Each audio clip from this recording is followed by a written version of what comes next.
ممکن ہے اس سے زیادہ مجھ کو سزا دیتی. میں خود اپنی ایک بات کروں آپ کو.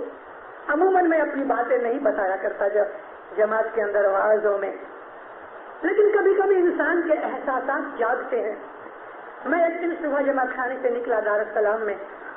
گھر جانے سے پہلے میں پوسٹ آفس میں سے نکلا، اپنا پوسٹ باکس کھولا، لیٹرز نکالے. میری عادت کہ میں لیٹرز لے کے گھر جا کے پڑھتا ہوں، مگر اس دن مجھے نہ جانے کیا ہوا، میں نے بیٹھے بیٹھے ایک خط کھولا. کسی کا کارڈ تھا. سامنے میری نظر پڑی، میں خط بند کیا. وہاں ایک آدمی بیٹھا تھا، یا کوئی دار السلام والا شخص نہیں، مگر وہ بڑا مشہور بھکاری آدمی ہے. پوسٹ آفس کی سیڑھیوں پہ بیٹھا تھا. بھکاری تھا، افریقن. اس کا ایک سائڈ کا منہ چھوٹا تھا، دوسری سائڈ کا بہت بڑا تھا، ٹرائی اینگل بن جاتی تھی، اور اتنا بھیانک اور ڈراؤنا لگتا تھا. اس پہ میری نظر پہنچی. میں اس کو بہت برسوں سے جانتا ہوں، بہت برسوں سے دیکھتا رہا، لیکن وہ ایسا کوئی موقع تھا، ایسا کوئی وقت تھا، جماعت خانے سے آیا تھا، دل کے اندر گنگناہٹ تھی گنانوں کی. خدا کو کچھ مجھے سمجھانا ہوگا. میری نظر بیٹھے بیٹھے گاڑی میں اس کی طرف جو گئی، خط بند کرتے وقت سامنے ہی تھا. میرے بدن میں ایک جھرجھری آ گئی. میں نے خیال کیا، یا مولا، ایک یہ بھی تیرا پیدا کیا ہوا بندہ ہے، ایک میں ہوں. ان دونوں میں تو نے کتنا فرق رکھا. جو کچھ میں ہوں وہ تیری مہربانی کی وجہ سے، اگر تو چاہے تو مجھے ایسا بنا سکتا ہے. میں اب موٹر میں بیٹھا ہوں، میں تیرا ناچیز غلام ہوں، تندرست ہوں، عزت و آبرو جو کچھ سب کچھ دیا. اگر تو چاہے تو مجھے ایسا بنا سکتا ہے. انسان کے دل میں یہ خیال پیدا ہونا چاہیے. اگر بڑائی بھی مل جائے، مال کی، دولت کی، عزت کی، علم کی، کوئی بھی چیز کی، اپنے آپ کو ہمیشہ ہلکا سمجھو، ناچیز سمجھو. خدا چاہے تو ایک تھپڑ مار کے لے سکتا ہے. ایک تھپڑ مار دے لے تو انسان بادشاہ ہوتا ہے، بھکاری بن جاتا ہے. ایک منٹ میں خدا جو چاہے تو کر سکتا ہے. ہم کھاتے پیتے ہیں، ہم عزت آبرو والے ہیں، تندرست ہیں، ایماندار ہیں، یہ سب کچھ خدا کی دین ہے، اس کی رحمت ہے. وگرنہ وہ بیٹھے بیٹھے ہمارا روح قبض کر سکتا ہے، ہماری مال و دولت چھین سکتا ہے. دنیا میں کتنی ایسے واقعات بن چکے ہیں ہماری نظروں کے سامنے. کئی ایسے لوگ تھے، کہاں گئے، جو پہلے بڑے دکھتے تھے، اب کوئی نہیں.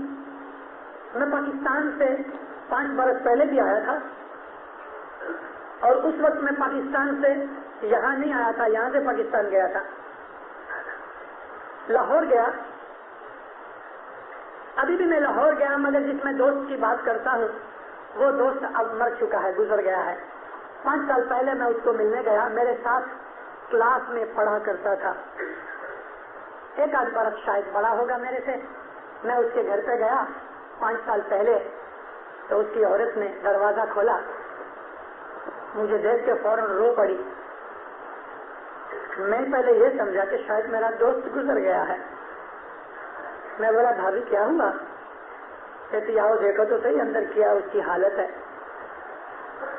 اندر آیا تو دیکھا اس کو لکوا ہوا تھا، پاؤں اور ہاتھ اور منہ، آدھا بدن سارا لکوے سے مارا گیا. بڑا قداور، بڑا پہلوان، بڑا شہزور.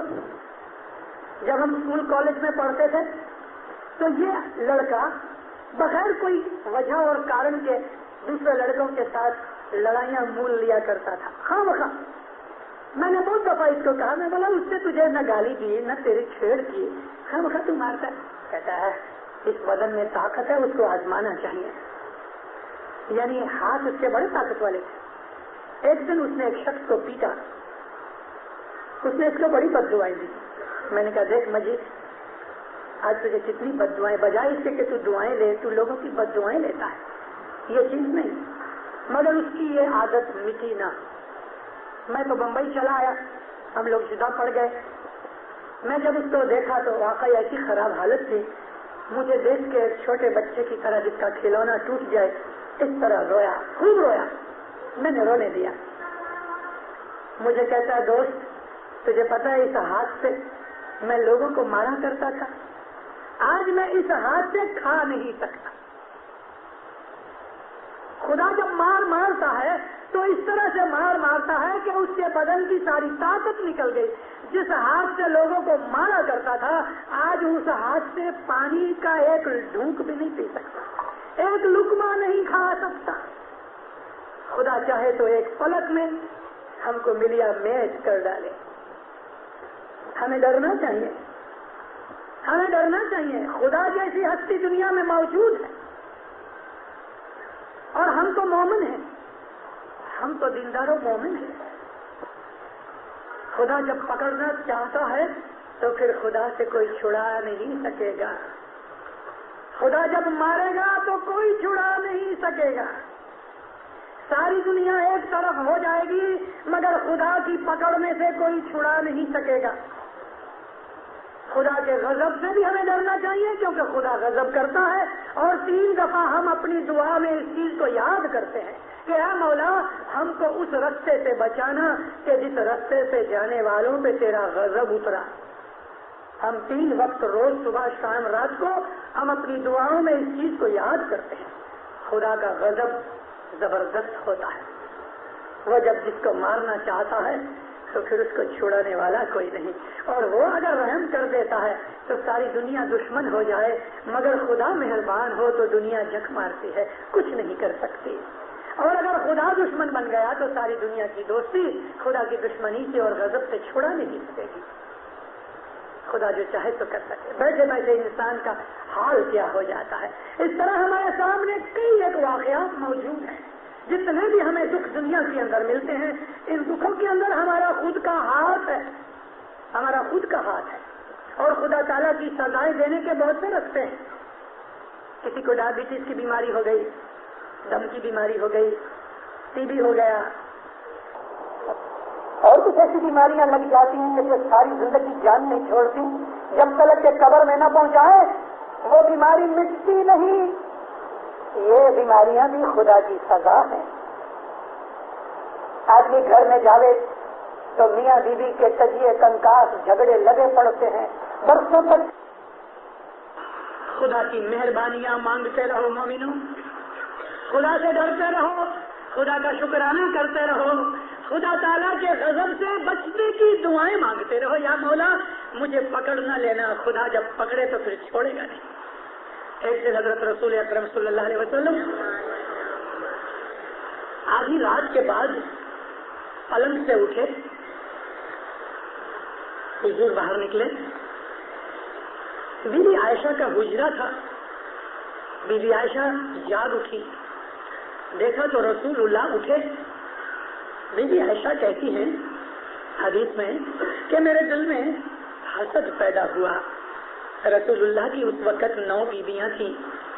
میرے دل میں یہ خیال ہوا کہ شاید سرور کائنات کسی دوسری بیوی کے گھر میں جا رہے ہیں.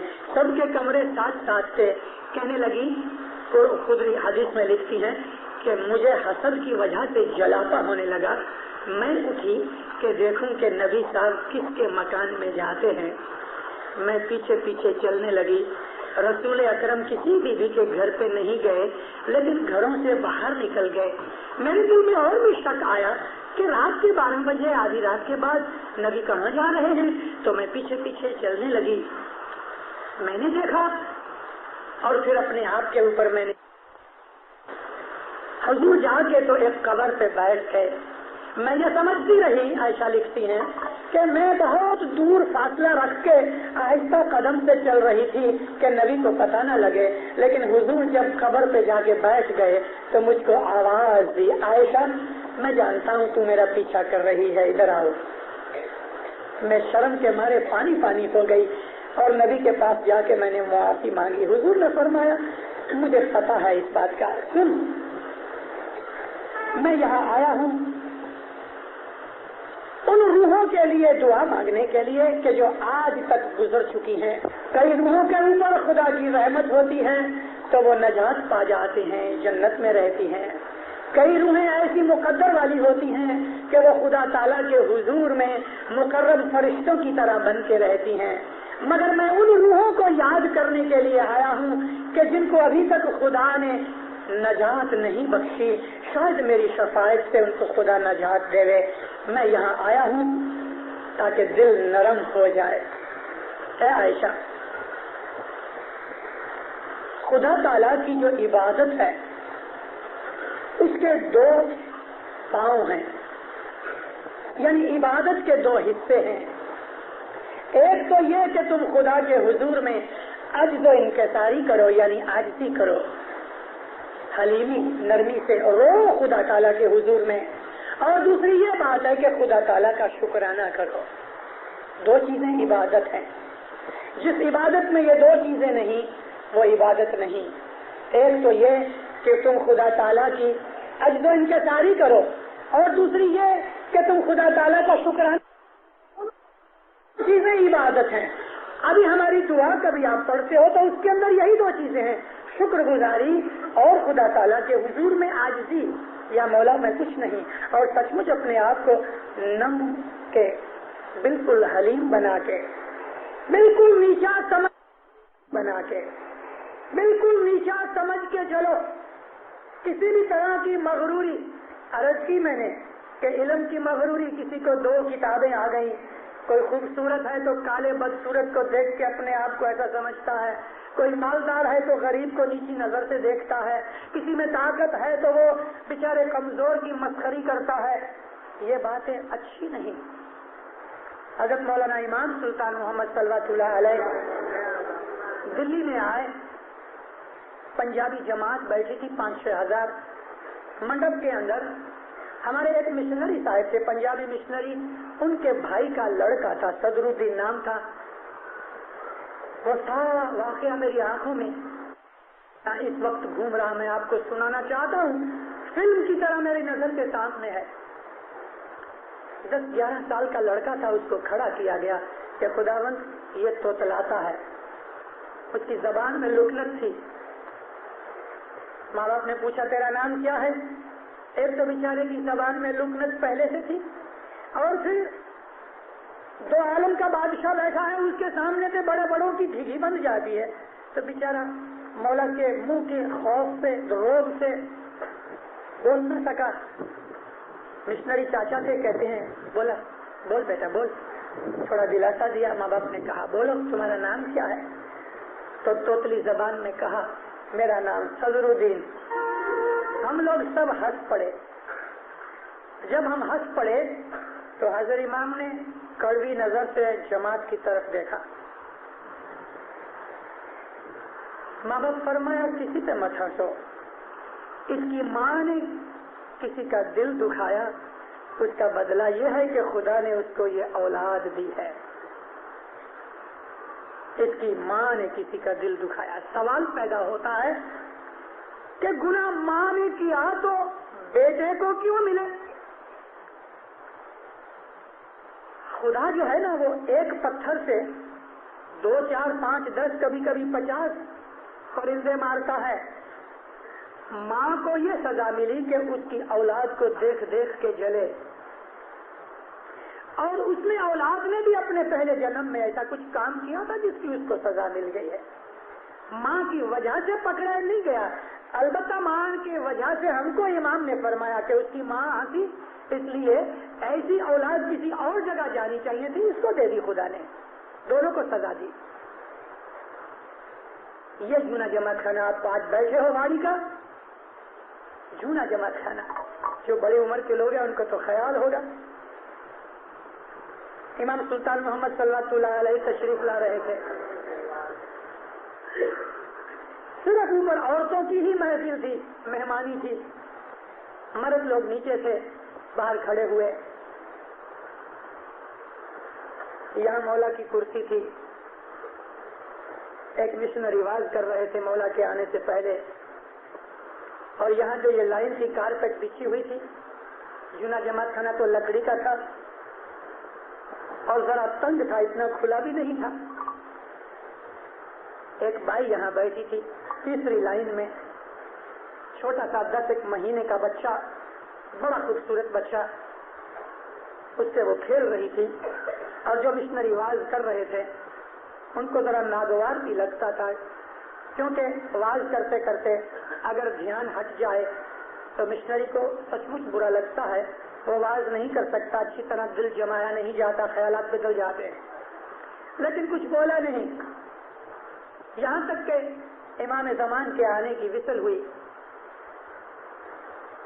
مشنری بیٹھ گیا، گنان بولنا شروع کیا گیا۔ آدھے گھنٹے کے بعد سرکار آئے، وہ عورت اپنے بچے کے ساتھ کھیلتی رہی، مولا آ کے بیٹھے تب بھی کھیلتی رہی۔ مولا کی نظر پڑی، تیسری لائن میں یہی بیٹھی تھی۔ امام کہتے ہیں تم کو یہ بچہ بہت پیارا ہے۔ اس نے سمجھا کہ میرے بچے کی تعریف ہو رہی ہے، چھاتی سے لگا کے کہتی بہت پیارا خداوند، بہت بہت پیارا۔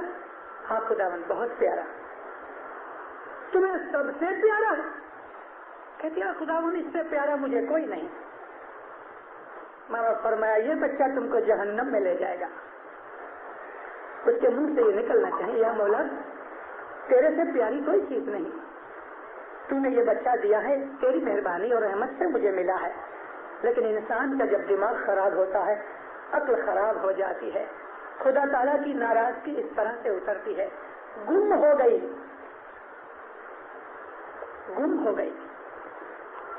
دنیا کے اندر جو کچھ بھی ہے، جو کچھ بھی ہے مولا کی رحمت سے ہے۔ کبھی بھی بھول کے بھی اپنے دل میں یہ نہ کہنا میں نے ایسا کیا ہے۔ ہم اپنی بول چال میں کہتے ہیں کہ مجھ کو پسند نہیں، مجھ کو نہیں کھانا ہے، مجھ کو یہ کھانا ہے، میں آتا ہوں، میں جاتا ہوں، وہ اور بات ہے، لیکن ہماری نیت میں یہ چیز نہیں ہونی چاہیے کہ میری وجہ سے ہوا ہے، میں نے کیا ہے، میرے کارن سے ہوا ہے۔ بعض آدمی ہیں لوگوں کو اپنا احسان جتاتے رہتے ہیں، اگر کسی نے احسان کیا تو سچ مچ اس کا احسان مانو، مگر سب سے بڑا احسان اس پروردگار کا کرو، اس کی وجہ سے مل رہا ہے، مال دولت بال بچے سب کچھ اس کی رحمت ہے۔ یہ ابھی چوپاٹی کا برج بہت چوڑا ہو گیا ہے، دیکھا میں نے، پرانا برج تھا، میں جا رہا تھا چوپاٹی ایک دن، جہاں رائل اوپیرا ہاؤس کا سنیما، ابھی معلوم نہیں کیا نام ہے، اس کے اوپر چڑھتے چڑھتے ایک ہندو عورت تھی، ایک گود میں بچہ اٹھایا ہے، 8-10 بچے اس کے ساتھ تھے لائن میں، بچے مستی طوفان کرتے ہیں، بیچاری تھک گئی، گھبرا گئی، بچے پھر بھی کچھ لڑ رہے تھے، زمین پہ بیٹھ کے ایک ایک بچے کو اپنی چمپل سے جو اس نے مارنا شروع کیا، روتی رہی، مارتی رہی اور بد دعائیں دیتی رہی کہ تم جنمتے ہی مر گئے ہوتے تو اچھا تھا۔ ایک ماں کہ جس کو اولاد اتنی پیاری ہے، اس کے منہ سے میں نے یہ بد دعا سنی، مجھے بہت حیرانی ہوئی، میں تو پھینکنے لگا اس کو، چلا گیا، مگر سوچتا رہا یا مولا دنیا میں ایسے بھی لاکھوں انسان ہیں کہ جن کو اولاد نہیں ہوتی، وہ دعائیں مانگتے ہیں، ناک رگڑتے ہیں، منتیں کرتے ہیں، تعویذ لیتے ہیں، کئی طرح کی عاجزیاں کرتے ہیں کہ خدا ہم کو ایک بچہ دے رہے، اور بعض دفعہ بچے کے اوپر طلاق ہوتے ہیں، بچے کے نہ ہونے کی وجہ سے گھر کے اندر رکھنے پڑتے ہیں، اور ایک یہ عورت ہے کہ اس کو تو نے اتنی اولاد دی، 8-10 بچے دیے، اور یہ اولاد سے تھک گئی ہے اور بد دعا دیتی ہے کہ نہ ہوتے تو اچھا ہوتا۔ یہ بھی خدا کی ایک سزا ہے، یہ بھی خدا کی ایک سزا ہے۔ ہمارے گناہ بے حساب ہیں اور خدا تعالیٰ کی پکڑ بھی بے حساب ہے، لہذا اپنی زندگی کے اندر ڈر کے چلو، اس خدا نے دیا ہے۔ میرا ایک دوست تھا ڈاکٹر دار السلام میں، وہ ڈاکٹر ہارٹ کا اسپیشلسٹ، اور خود کو ہارٹ کی بیماری ہوئی، دیکھنے گیا، پھر میں باہر گام چلا گیا، واپس آیا اور اس کو میں فون کیا، مجھے کہتا ہے شیخ صاحب آئے ہو، دوہرا آدمی تھا، مجھے ضرور ملیے، بہت دنوں سے آپ سے کچھ سوال کرنے ہیں۔ میں اس کے گھر گیا، ناشتہ کیا، گھنٹہ 1.5 گھنٹہ بیٹھ کے باتیں کی، بالکل اچھا، علم کی باتیں تھی، علم دوست شخص تھا، میں چلا آیا. رات کو کھانے کے ٹیبل پہ بیٹھا, ہاتھ سے لقمہ اٹھا کے منہ میں تو ڈال دیا, بس وہ لقمہ منہ میں رہ گیا اور ہاتھ بھی منہ کے پاس ہی رہ گیا, گزر گیا. وہیں بیٹھے بیٹھے اس کا ہارٹ فیل ہو گیا. لقمہ منہ میں جانے کا حکم ہوا خدا کا کہ لقموں کو تو منہ میں ڈال لے, یعنی جیب اس کا سواد لے لے, لیکن خبردار حلق سے نیچے نہ اترے. ہے نا جنان میں منہ میں رہے وغیرہ, لقمہ منہ میں رہ گیا, حلق سے اترنے کا حکم نہ ہوا خدا کا. وہ خدا زمین و آسمان کا مالک بادشاہ, ہم کو پیدا کرنے والا, ہم کو مارنے والا, ہم کو جلانے والا, ہم کو تندرستی دینے والا, ہم کو اولاد دینے والا, ہم کو ایمان دینے والا, ہم کو عزت دینے والا, وہ جب چاہے سب کچھ لے جائے. اس خدا کے لیے ہمارے پاس صبح شام آدھا گھنٹہ نکل نہیں سکتا کہ ہم اس کے جماعت خانے میں آ کے شکرانہ تو کریں. کوئی ہم کو چائے کا کپ پلائے تو ہم کہتے ہیں تھینک یو. اس خدا نے ہمیں سب کچھ دیا, اس کے احسان مندی, اس کے شکرانے کے لیے ہمارے پاؤں میں اتنی طاقت نہیں کہ یہ سامنے رہتے ہوں گے. ادھر واڑی کے ارد گرد میں معلوم نہیں کتنی فیملیاں رہتی ہیں, مجھے پتا نہیں, لیکن ضرور 100-200 فیملیاں تو ہوں گی, 500-700 جیب تو ہوں گے کہ نہیں ہوں گے. کتنے مجھے 800 1800 2000 آدمی. آپ کبھی روز آؤ تو یہ جماعت خانہ پورا بھی نہیں ہوتا, لیکن مجھے پتا لگا کہ یہ جماعت خانہ خالی ہوتا ہے. شاید آپ کسی اور جماعت خانے جاتے ہوں گے, پتا نہیں. مومنوں, ہمارے اندر اتنا تو احساس ہونا چاہیے, اگرچہ ہم کو امام نے فرمان کیا ہے کہ جہاں ہو تم دعا پڑھ لو, سچ بات ہے. یہ اس کے لیے کہ جو سفر میں ہے, یہ اس کے لیے کہ جو دور ہے. میں ابھی رستے میں نے دعا پڑھ لی موٹر میں, 7 بجے مجھے احساس ہوا کہ میں لیٹ ہو گیا ہوں, پہلی دعا تک نہیں پہنچ سکوں گا. میں نے کار میں موٹر کار میں دعا پڑھ لی. ادھر آیا تو دعا جاری تھی, 2 پارٹ باقی تھے تو شامل ہو گیا. ایسا فرمان اس لیے ہے کہ دعا کا وقت ہو جائے اور تم کو ایسا لگے کہ جماعت خانے تک نہیں پہنچ سکوں گا, پڑھ لو رستے میں, چلتے چلتے پڑھ لو, سائیکل کرتے کرتے پڑھ لو, گاڑی میں موٹر میں کہیں بھی پڑھ لو, مسافری پہ ہو تو مسافری میں پڑھ لو. خدا نہ خواستہ بیمار ہو, اٹھنے کی طاقت نہیں, لیٹے لیٹے پڑھ لو. لیکن اگر تندرستی ہے, اگر ہم جماعت خانے کے نزدیک ہیں یا دور بھی ہیں تو بھی کیا, ہمیں ہر روز جماعت خانے تو آنا چاہیے. جماعت خانہ امام کا گھر ہے. یہاں آ کے ہم حضرت امام کا شکرانہ کرتے ہیں, یہاں آ کے ہم حضرت امام کو سلام کرتے ہیں, ہم اس کی برکتیں پاتے ہیں, ہم اس کی دعا آشیش لیتے ہیں. پھر سے ایک بات یاد آ گئی جو میں ایک اور جگہ کر آیا ہوں. میرے دادا نے اپنی آنکھوں سے دیکھا ہوا ہے کہ اسی واڑی کے جماعت خانے کے اندر ایک تو وہاں خالو جماعت خانہ تھا جو ابھی بند کر دیا گیا ہے, لیکن ماتا سلامت سلطان محمد شاہ صلی اللہ علیہ کی ماں یہ جونے جماعت خانے کے اندر اپنی پچھیڑی کے ساتھ جماعت خانے کو صاف کر کے پہنتی تھی. اس کو اولاد نہیں ہوتی تھی.